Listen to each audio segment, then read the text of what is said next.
Setelah mendengarkan keterangan pengadu, mendengarkan keterangan saksi-saksi, dan memeriksa bukti dokumen pengadu, Mahkamah Kehormatan Dewan DPR RI menyimpulkan bahwa teradu terbukti melakukan pelanggaran kode etik Dewan Perwakilan Rakyat Republik Indonesia. 3.26 menimbang bahwa terhadap hal kedua pokok perkara pengaduan akuo, bahwa sanksi yang diberikan kepada teradu berdasarkan atas penilaian fakta yang terungkap dalam persidangan sebagaimana diuraikan di atas. Setelah mendengarkan keterangan pengadu, mendengarkan keterangan saksi-saksi, dan memeriksa bukti-bukti dokumen pengadu, Mahkamah Kehormatan Dewan DPR RI menyimpulkan bahwa teradu diberikan sanksi dengan kriteria ringan dan diberikan teguran tertulis. Menimbang bahwa karena perkara pengaduan saudara Muhammad Azhari terhadap gugatan pelanggaran kode etik DPR RI yang diduga dilakukan oleh Yang Terhormat Dr. Haji Bambang Susatyo, SE, SH, MBA, anggota fraksi Partai Golongan Karya dengan nomor anggota 307, berasal dari daerah pemilihan Jawa Tengah 7. Maka MKD berwenang memeriksa dan memutuskan perkara pengaduan akuo. Menimbang oleh karena penetapan alat bukti perkara pengaduan akuo, maka Mahkamah Kehormatan Dewan memutuskan menindaklanjuti perkara pengaduan akuo. Menimbang bahwa pengadu pada pokoknya mengendalikan bahwa teradu selaku Ketua MPR mengatakan bahwasannya jika partai politik telah sepakat untuk melakukan amandemen Undang-Undang Dasar 1945 dan memastikan siap melakukan amandemen Undang-Undang Dasar 1945 tersebut, termasuk untuk menyiapkan aturan peralihannya. Menimbang bahwa teradu telah diundangkan dalam sidang Mahkamah Kehormatan Dewan DPR RI pada tanggal 20 Juni 2024 dalam rangka permintaan keterangan perkara pengaduan akuo. Namun teradu tidak hadir dan menjawab surat panggilan sidang melalui surat. Menimbang bahwa alasan ketidakhadiran teradu sebagaimana dimaksud dalam surat teradu, maka Mahkamah Kehormatan Dewan DPR RI berpendapat bahwa surat dari teradu yang diajukan kepada Ketua Mahkamah Kehormatan Dewan DPR RI tanggal 19 Juni tahun 2024 perihal pemanggilan sidang tidak dapat dijadikan dasar teradu untuk tidak memenuhi panggilan sidang.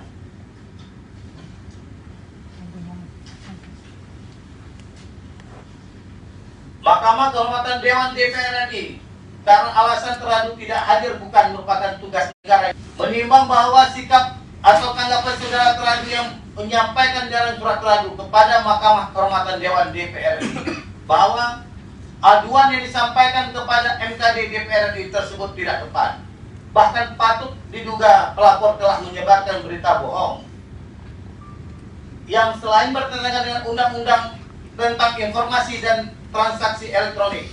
Maka Mahkamah Kehormatan Dewan berpendapat bahwa hal tersebut diduga sebagai bentuk intimidasi atau menakuti-nakuti teradu terhadap pengadu dan merupakan pernyataan atau sikap yang tidak pantas dilakukan oleh seorang wakil rakyat. Selanjutnya, hal tersebut diduga sebagai bentuk pelanggaran kode etik.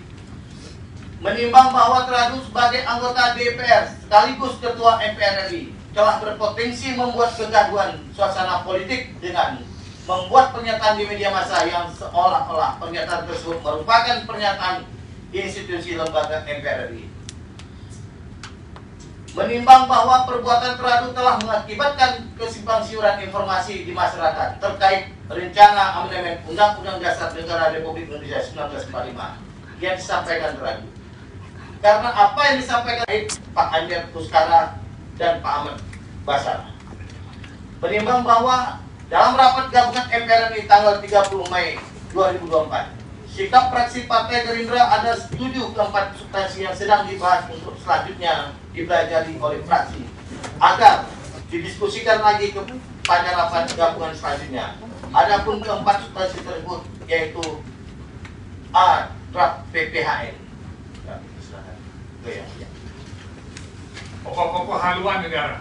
B. Undangan-undangan DPR, MPR. C. Draft tata tertib MPR serta perubahannya. D. Majelis Kehormatan MPR RI. 3.23 menimbang bahwa terhadap pokok perkara pengadu akuo, MKD berpendapat pada pokoknya ada dua hal yang patut untuk dipertimbangkan, yaitu pertama, terkait dugaan pelanggaran kode etik DPR oleh teradu, dan kedua, terkait sanksi yang diberikan kepada teradu. 3.24 menimbang bahwa perbuatan teradu merupakan perbuatan tidak menaati kode etik sebagaimana dimaksud ketentuan pasal 2 ayat 4 Junto pasal 3 ayat 2 Junto pasal 20 ayat 1 Peraturan DPR RI nomor 1 tahun 2015 tentang kode etik yang berbunyi pasal 2. 1. Anggota dalam setiap tindakannya harus mengutamakan kepentingan bangsa dan negara daripada kepentingan pribadi, seseorang, dan golongan. Dan ayat 2, anggota bertanggung jawab mengemban amanat rakyat, melaksanakan tugasnya secara adil, mematuhi hukum, menghormati keberadaan lembaga legislatif, dan mempergunakan fungsi, tugas, dan wewenang yang diberikan kepadanya demi kepentingan dan kesejahteraan rakyat. Junto pasal 20 ayat 1 pelanggaran peraturan perundang-undangan oleh anggota merupakan pelanggaran kode etik. 3.25 menimbang bahwa terhadap hal pertama pokok pengaduan akuo bahwa teradu diduga melanggar kode etik DPR berdasarkan atas penilaian fakta yang terungkap dalam persidangan sebagaimana diuraikan di atas. 4. Amar putusan MKD memutuskan dan mengadili sebagai berikut. 1. Menyatakan teradu berbukti melanggar. 2. Memberikan sanksi kepada teradu berupa sanksi ringan dengan teguran tertulis. 3. Kepada teradu agar tidak mengulanginya dan lebih berhati-hati dalam bersikap. Putusan ini ditetapkan dalam rapat Mahkamah Kehormatan Dewan DPR RI pada hari Senin tanggal 24 Juni 2024 yang bersifat betul, yang dihadiri oleh pimpinan dan anggota MKD DPR RI, dan sekarang dibacakan dalam sidang MKD pada hari ini Senin tanggal 24 Juni 2024 serta menghasilkan putusan final dan mengikat sejak tanggal dibacakan. Demikian putusan saya bacakan. Terima kasih. Wassalamualaikum warahmatullahi wabarakatuh.